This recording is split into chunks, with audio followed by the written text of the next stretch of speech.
Greg Van Kirk is the co-founder of Community Enterprise Solutions and is a true social entrepreneur who has used his career for good.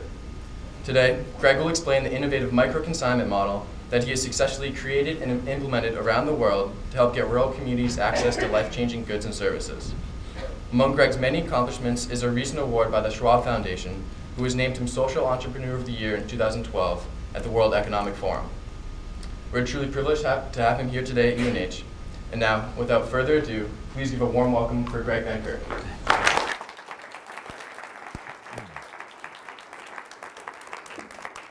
Well, thank you very much. Today I wanted to talk about the micro-consignment model, about our work. But first I wanted to start off talking a little bit about social entrepreneurship on the whole, for those who aren't necessarily so familiar with the term. And then focus on the impacts and focus on the outcomes of the model, which is really what it's all about, because any model that you create, it's about trying to create some short-term, medium-term, and long-term sustainable outcomes and an impact for your constituents. So the micro-consignment model. So first of all, I'll give a little bit of background about who I am a little bit more. Is I started two organizations. One is called Community Enterprise Solutions, which is a US 501c3, which is really the engine for our work and how we administratively run our work and how we garner the resources of a team and financial resources that we need to do the work. And a separate organization that we set up called Social Entrepreneur Corps, which is the sister organization to Community Enterprise Solutions. And Social Entrepreneur Corps engages with universities like UNH and students like you all so that you can come down and learn about what we do, learn about social entrepreneurship on the whole, and work with the same communities as us, working side by side with our leadership to further fulfill the mission of Community Enterprise Solutions, but as well to give students an opportunity to learn best practices of this work, the guiding principles, and how you all can make a contribution. So I'm going to touch on both of those. At the end of the day, the overall mission of both of these organizations as its primary mission is to try to create access to essential products and services, technologies for people in remote villages in the developing world for the first time through an entrepreneurial approach. Okay? But before getting into that more, I know not everybody may be familiar with social entrepreneurship. Okay? So social entrepreneurship, all we're doing is taking entrepreneurship, and instead of saying you measure yourself by making money, how do you measure yourself? Impact on society, social impact. Yeah, so it's taking that same type of moving and shaking and creativity and innovation and applying it to create an impact. And so you don't measure yourself by increased shareholder value, you measure yourself by increased social impact.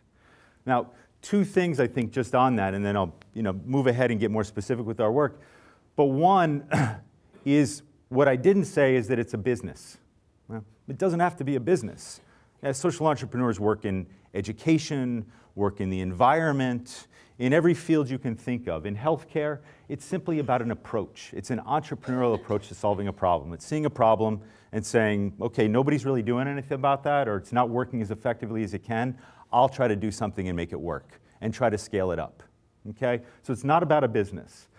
The second thing is it's agnostic as to the structure. Yeah? It doesn't have to be a nonprofit. It can be a for-profit. It can be a hybrid. It can be any type of structure. Okay? If you look at it sort of a very simple and maybe not perfect analogy, but it's like you know where you want to get to. Whether you drive a car, ride a bicycle, take a boat, take an airplane, it doesn't matter how you get there. Okay? It doesn't matter what you call it. The point is what you're trying to achieve. Okay? And I think sometimes we get hung up on whether it can be for-profit or non-profit or what have you. The whole point is that the critical indicator is social impact. Okay? So why the micro-consignment model and what is this? Well, maybe to give you a little bit of context too, and for a conversation, tell you a little bit about how I ended up doing this and we ended up coming up with this model. When I was in school, we have business majors here? Yeah. Well, when I was in college, I was a business major, and I was a marketing major, and I would have never thought that I would be doing this kind of work. I'm very happy and I feel very fortunate that I am, but I certainly wouldn't have seen it at the time. And right after I graduated from school, I moved to Japan, and then I ended up working in investment banking for about 5 years. And I read about microcredit, about Mohammed Yunus, who started the Grameen Bank and won the Nobel Peace Prize a few years ago. And this is when I was about 29 years old, and I knew I had always wanted to do something like this, but I couldn't put my finger on what it was exactly. But after reading about microcredit, I thought, okay, well, maybe there's a way where I can apply some business experience, some type of business acumen to try and go and do something that I feel has some impact and that I can become passionate about. So I quit my job. Half the people thought that was a great idea. Half the people thought I was totally nuts. And I went into the Peace Corps. And I went into the Peace Corps because I wanted to, not as much as I wanted to, but I knew that if I was going to do this kind of work, I needed to live with people. I needed to understand their challenges and the opportunities and their situation. Yeah. To use a word now that sort of involves all of that, encompasses all of that now, is that I needed to get empathetic. Yeah, I needed to get away from being sympathetic and saying, yeah, I feel bad for poor people. I needed to be empathetic and say, okay, now I understand what the situation is. Maybe I can do something about it. So I moved to Guatemala with the Peace Corps. I lived in the western highlands of Guatemala. Guatemala, for those who don't know, it's about 14 million people. It's 22 different languages, all very different languages, and Spanish is the common language, okay? But not everybody speaks it. So I lived up in a place called Neiba, 7 hours on chicken bus from the capital. I calculated I've spent 2 months of my life on chicken buses, so little school buses with about 900 people in them. And I started working in microcredit and then working with the local internet center, so helping to start one of the first internet centers in the country. And I was very fortunate that I learned a ton. And I learned most of it by just making mistakes over and over again, because this was totally new. Yeah, and oftentimes in this work you don't have something to guide you. You don't have a mentor. Maybe it's not something that's been done before necessarily. So you just got to get out there and make a lot of mistakes. But I was very, very fortunate to be able to engage with some strong friendships. And so I ended up starting a restaurant called El Descanso, and we were talking about it at lunch. I didn't know anything about starting restaurants. My mother actually sent me a cookbook that said how to cook everything, and I was the head cook. Yeah. Needless to say, it was, if anybody's ever worked in a restaurant, it is a 24/7 all-consuming job. But it was by far one of the best decisions I've ever made. And my agreement with the Peace Corps that they let me do this is I said I will donate any profits that aren't reinvested to local projects, and I'll get it to a place where it's administratively and financially self-sustainable, and then I'll pass it over to local ownership, right, as I identified who might want to take this over. And so they agreed. And it grew, and we added on a Spanish language school and a trekking business and an artisan store and a youth hostel and all these other complementary businesses that leveraged off of the same infrastructure. Yeah, if there's one thing you take away from today is leverage. Yeah, is how do you share resources? How do you combine resources to lower costs and increase scale? Yeah, so that's what we did. And to move forward into MicroConsignment, one of the projects that I donated to was an education center that then we ended up scaling up as well. But the real sort of first aha moment was when we donated profits to a local cook stove project. It was in a community, and it was maybe 6 or 7 stoves. And I went and I visited the people who now had these stoves for the first time, and I saw the impact that it had on their lives.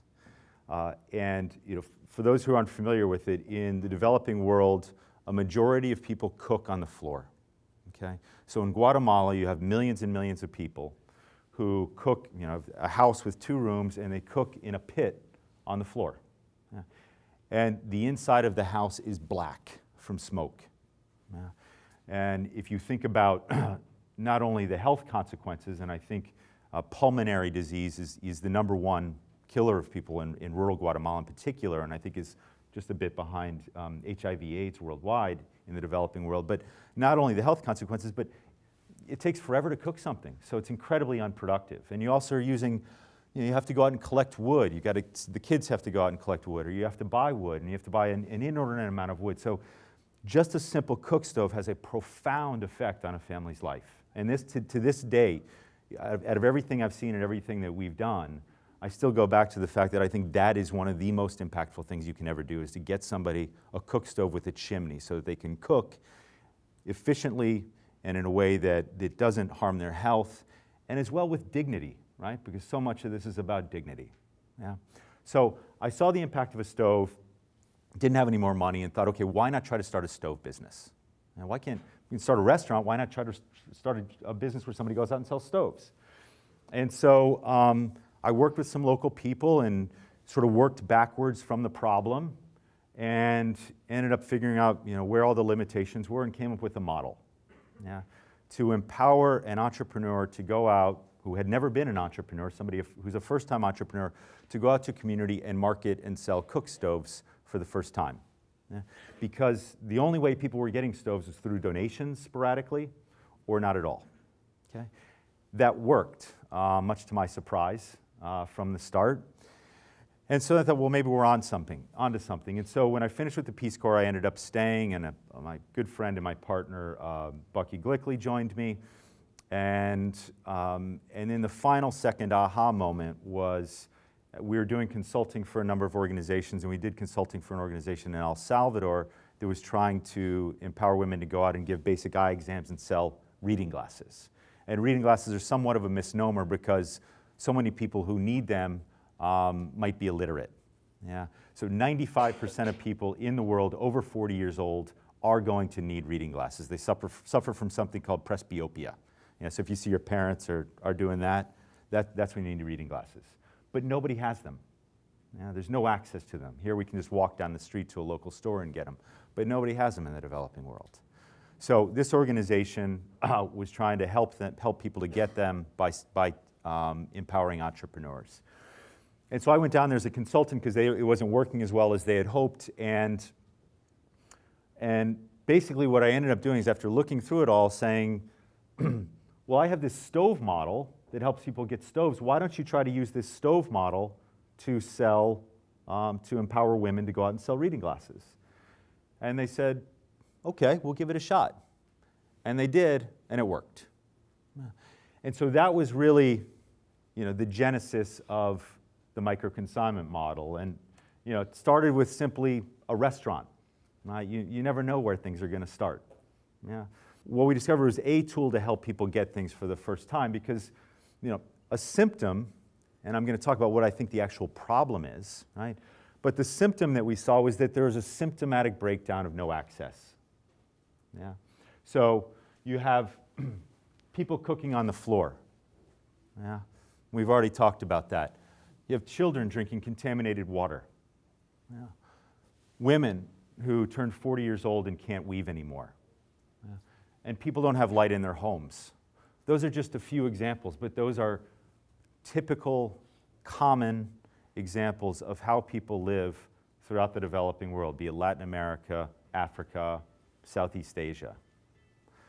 So we have a symptom of these problems, and if you think about talking about, talking about economic security, yeah, apart from healthcare and energy and everything that that involves, is what this does is contributes to the cycle of poverty.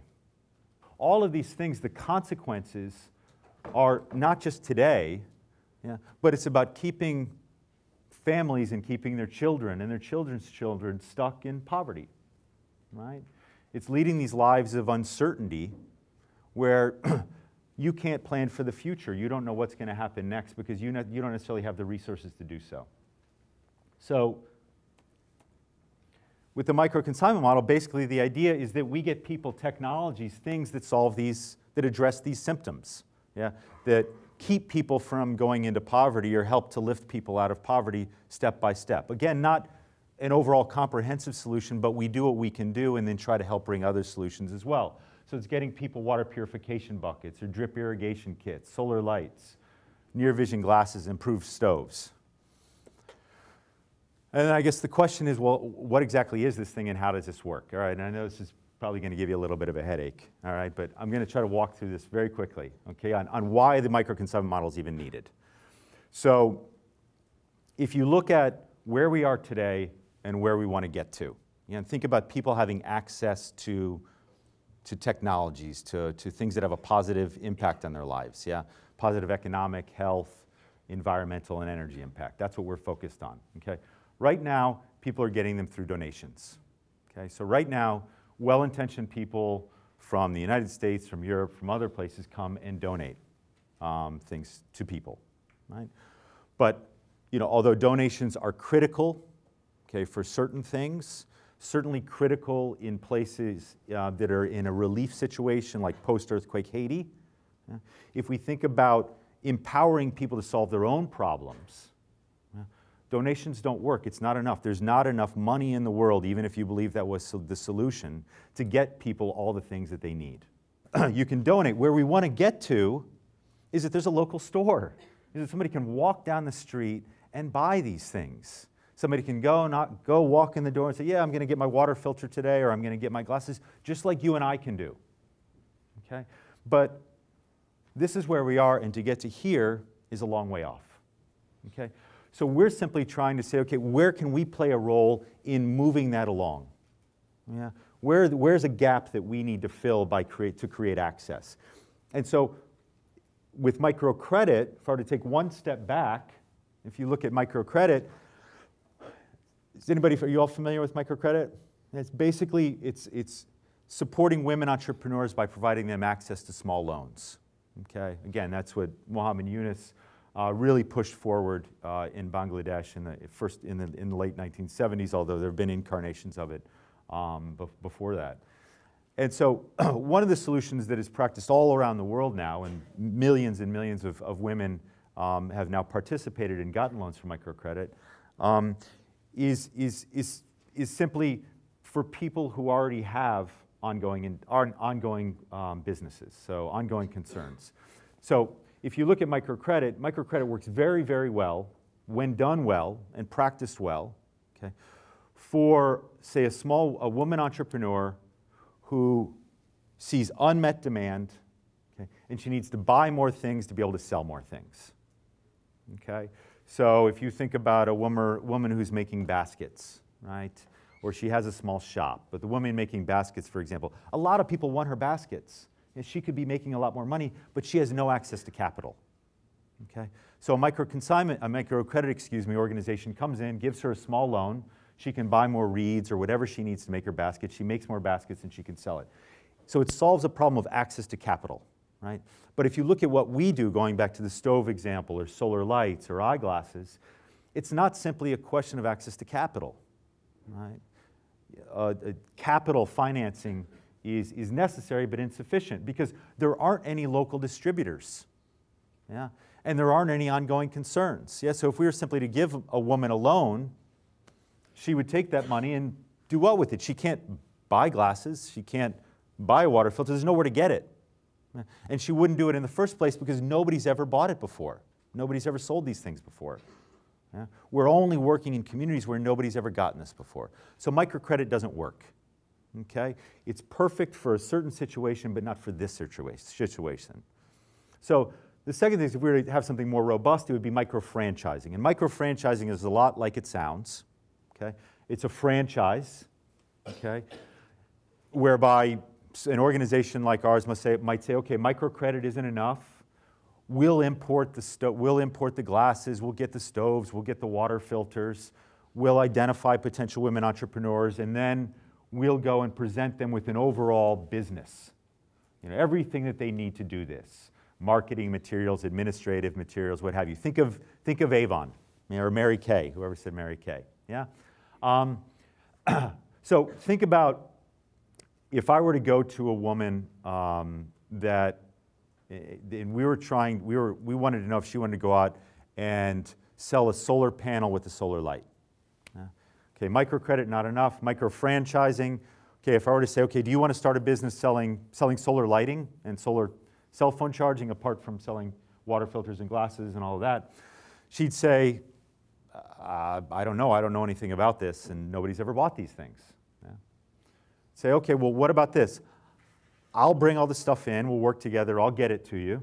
We'll work together, I'll provide you all the marketing, everything you need to go out and be successful, teaching, training, support. Yeah. What do you think now? Okay, maybe I'll try it. Okay, and now to start this, you have to take out a loan. Yeah. Then she'd say, well, wait a second. Right. Why? Well, she should say, wait a second. She should be fearful of starting something like this with a loan. Why? Because if you think about it, she is in a place of total uncertainty. Yeah. The market demand is very uncertain. Why? Because nobody's ever sold these things. She can't project what she thinks she might be able to sell. She has no confidence in the market. Yeah? Apart from that, she's never done this before, and she's never seen anybody else do this before. Yeah? And maybe she's never had a business before in her life, so she has no confidence in herself. Yeah? So it's extremely uncertain, and when you're not sure about the situation at all, it's not a smart time to start a business with just a loan. Okay? Here in the United States, you want to start up a small business, you have an idea, maybe you have savings, maybe a friend lets you borrow some money, yeah, maybe parents help out, yeah, you sweat equity, yeah, but you don't go right to the bank ordinarily when you've never even tested the idea and say, give me a loan. The bank's not going to give you a loan, nor should it. Okay? So that doesn't work. But if I say to that woman, I'll be the distributor, we'll get you all these things, we'll support you all along the way, and you don't have to put any money in. And because I know that you're not sure about this. So after you've gone through training, we'll provide you with everything up front. You don't have to pay for it. Okay? Then you go out to a community. We teach you how to do that and work with local leadership. And you sell these things. Then come back. You take a part of your profit right away. You give the rest back to us, and we reinvest it. Okay? What do you think if I were to offer that opportunity to someone? She'd say, not everybody would say, okay. But 4 out of 10 people say, okay, I'll give it a shot. Yeah. And so what happens? Well, she goes out and either she decides it's not for her, and then she just gives everything back. Yeah, she can test drive it, no harm done. Yeah. Or she's successful. And she has a bit of success, and she says, you know what, I'll keep doing this. Yeah, I'm going to keep learning, and I want to keep doing this. Yeah. And she's able to. So that's essentially where the micro-consignment model fits in trying to create access. Is it's not donations, it's not a business, not microcredit, it's not micro-franchising. This isn't enough, this isn't where we need to be, these things aren't there yet. It fits in that niche. Okay? And it's that financing mechanism of not credit but consignment that's kind of the straw that stirs the drink that makes everything else tick and that creates the relationship that we need to have with the women in the communities to be able to achieve our mission. So when I talked about the solution, the symptoms and the results, so the solution is, yes, it's the micro-consignment model, but the real solution is really about, and this is so much of when it comes to development work, yeah, or helping to encourage people to take initiative and be entrepreneurial, business, social, what have you, is you need to be able to evaluate risk. Yeah. So what the micro-consignment model does is it simply converts uncertainty, a place of uncertainty, to a risk. And when somebody sees something as a risk, as you can see from this quote up here, is when you can see something as a risk, you can take action. Yeah? When you're in a place of uncertainty, you're paralyzed. Yeah? And if you could go back to that cycle of poverty, yeah, living an uncertain existence, yeah, means you're paralyzed, and that means that situation is going to continue on. Yeah? And so what you need to get out of the cycle of poverty is an intervention. And so the micro-consignment model is an intervention that removes some of the uncertainty, lets people be in a situation of risk, and lets people move forward and try to do something to improve their lives and their communities and that of their families.